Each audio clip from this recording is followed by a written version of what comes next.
There are different types of edema. There is cytotoxic, there is vasogenic, there is interstitial. Cytotoxic is nothing but a failure of the membrane pumps, because of which the fluid starts accumulating inside the cells. So this is commonly seen in the stroke. Okay, in the stroke. Vasogenic is something where there is the blood-brain interface starts leaking, because of which the fluids start entering the brain into the brain substance. So basically it happens in through leakage of blood vessels. Interstitial is basically from the ventricle. And then you have mixed picture where there are both cytotoxic and vasogenic, typically seen in meningitis. So let's see. Site of increased intracranial pressure. Increased tissue volume is commonly seen in tumor and abscess. Increased blood volume is seen in when there is difficulty in having the venous return, especially in venous sinus thrombosis and in hypercapnia. And then when you have cytotoxic edema, it is commonly seen in tumors, toxins, or in trauma. Vasogenic edema is commonly seen in infections and in tumors. And interstitial edema is seen in whenever there is an obstruction of CSF flow, commonly seen in colloid cyst obstructing third ventricle, or SAH, which is obstructing the fourth ventricle or the ventricles, leading to excessive collection of CSF, causing interstitial edema, commonly seen in hydrocephalus, obstructive hydrocephalus. So anatomical sites of CNS inflammation, you can have meningitis, meningoencephalitis, and encephalitis. So meningitis is basically involvement of the leptomeninges, the arachnoid, and the pia mater. Patient presents with fever, stiffness, photophobia, and headache, neck stiffness. Meningoencephalitis is when there is meninges involvement and the brain substance involvement. Common disease is viral encephalitis, and here you will find patients with headache, photophobia, neck stiffness, along with seizures or focal neurological signs. And encephalitis is typically involvement of the brain substance. Common example which we can talk about is viral encephalitis or excessive encephalitis. Cerebritis or abscess is a focal involvement of the brain substance. You can find seizures or hemiparesis in these patients.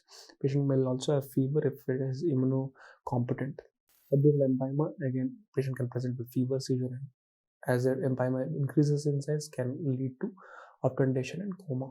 So this is just an example of how the interstitial edema looks like. So when you see, I'm just explaining the CT scan to you. You can see this is the lateral ventricle. This is a lateral ventricle. This is a temporal horn. You can see that it is bigger in size, and we can see some amount of hypodensities around this. So this is basically the interstitial edema which is there. When you look at the MRI, it starts appearing like a white hyper intense signal around the ventricle, and you see that the ventricular size has become bigger. Vasogenic edema typically seen in tumors.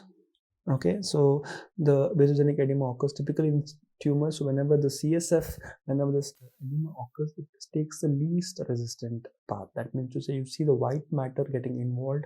You can see the encroaching type of fluid around on the white matter. So you can see like over here, if you see, these are all edema here, and you can see the gray matter over here. So whenever you have such kind of feature, you need to think of tumors usually. This is cytotoxic edema. Typical, you will be aware of this. This is a classical large right MCA infarct. You can see that over here. So you can see the edema around that, typically as cytotoxic edema.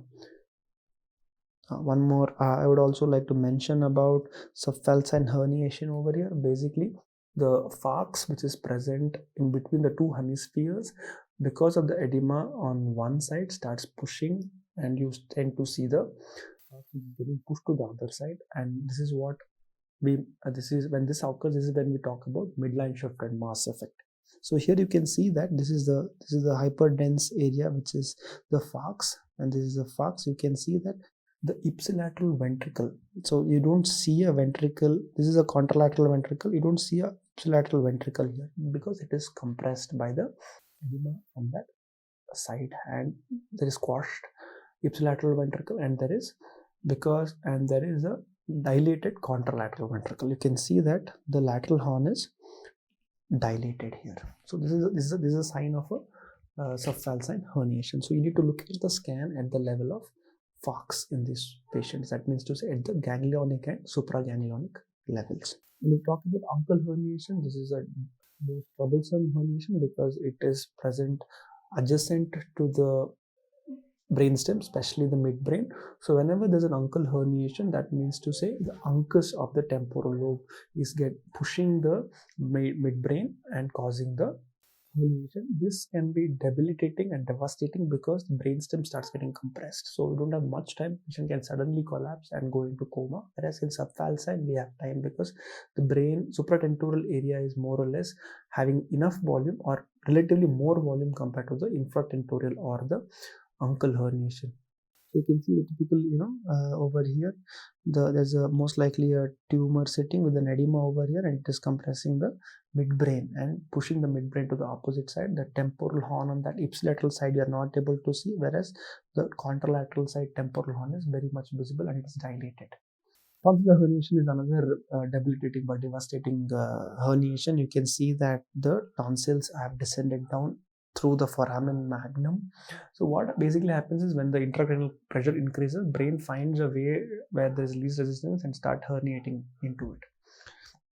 So again, if you see the MRI, this is basically an axial section at the level of foramen magnum. We should not see this kind of this substance over here or the fourth or the tonsil over here. You should ideally only see the medulla and the cervical spinal cord, which should start at the level of foramen magnum. When we start seeing apart from the cervical spinal cord and medulla, when we start seeing tonsil coming down, then we need to be careful and to make sure that we take necessary measures, either medical, most likely it will be surgical, to relieve the pressure.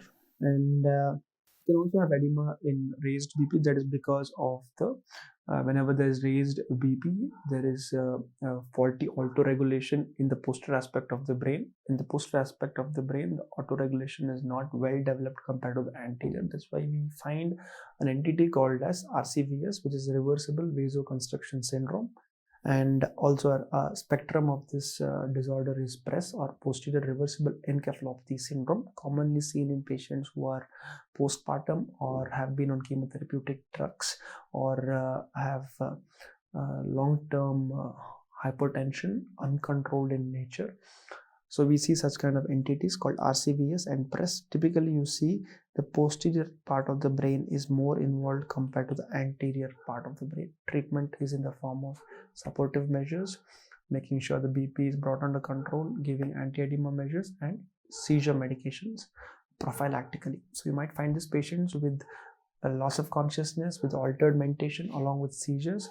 Focal deficits are usually not present in these patients, and you find ongoing seizures and in these patients. And when you look at the imaging, this is what we find, and you'll have a clinical setting of postpartum or undergoing chemotherapy for a cancer.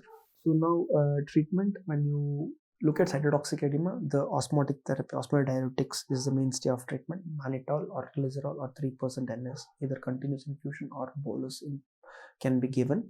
Vasogenic, when you look at it, is usually the steroids, dexamethasone being the modality which we need to start treating the patient, and it basically helps to close the blood-brain barrier. Interstitial, you have to make sure that ventricle is decompressed by giving an alternate route. Either temporarily you put an extraventricular drain or you put a definitive ventricular peritoneal shunt, so that the CSF is diverted from the ventricle into the peritoneal space. Coming back to the question, blood-brain barrier is found by all except, you know the answer, pericytes are definitely there, astrocyte process is definitely there, ependymal cell not there, endothelial cell has to be there for forming the blood-brain barrier. True except in IIH, normal CSF has to be there, tetracycline can cause, there are certain drugs which can cause increased vitamin A intake. Vitamin A intake can cause IH. Venous stenting is contraindicated. Actually, this is the treatment option for IIH. And lateral rectus palsy, as you know, it will be seen because of the compression of sixth nerve in the Dorellos canal because of the raised pressure. Thank you.